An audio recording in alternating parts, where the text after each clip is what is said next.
Yesterday, India was elected unopposed as a non-permanent member to United Nations Security Council. Out of 6 principal organs of the UNO, comparatively, Security Council is the most powerful organ because it has the powers to impose sanctions.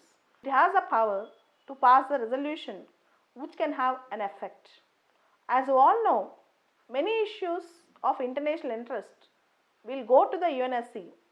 India can play an impeccable role in the United Nations Security Council as a non-permanent member in 2021 and 22, and India's candidature is going to begin on January 1st, 2021.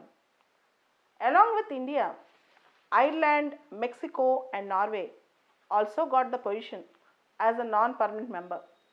And it is a fortunate thing for India that it's the 8th time that India have become non-permanent member, and this definitely paves a way for India to become a permanent member in the UNSC in future.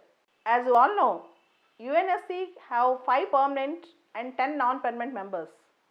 The non-permanent membership is only for 2 years, and only the 5 permanent members will have veto powers.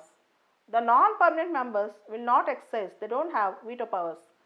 The 5 permanent members, America, Russia, France, Britain, China, only they have veto powers.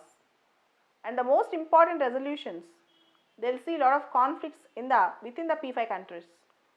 And if you see, India is aspiring for permanent membership in the UNSC. To this end, India have become a partner, a member in G4. G4 is a group, Group 4 is a group of 4 countries which are aspiring for permanent seat in the United Nations Security Council. India, Brazil, Germany and Japan. India is a part of it. Now, India is asking a permanent seat, and this 8th term non-permanent membership will definitely help India in future to become a membership. At least we are hopeful for that. And out of 193 countries, 184 countries in the UN General Assembly voted in favor of India. That means almost India have the global support. This is a great news for India, and India is celebrating this news.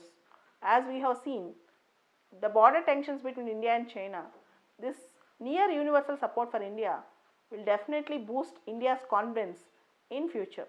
And then in the UN General Assembly, almost 2/3 of the members are required to vote in favor of India, and India got that and crossed all the borders.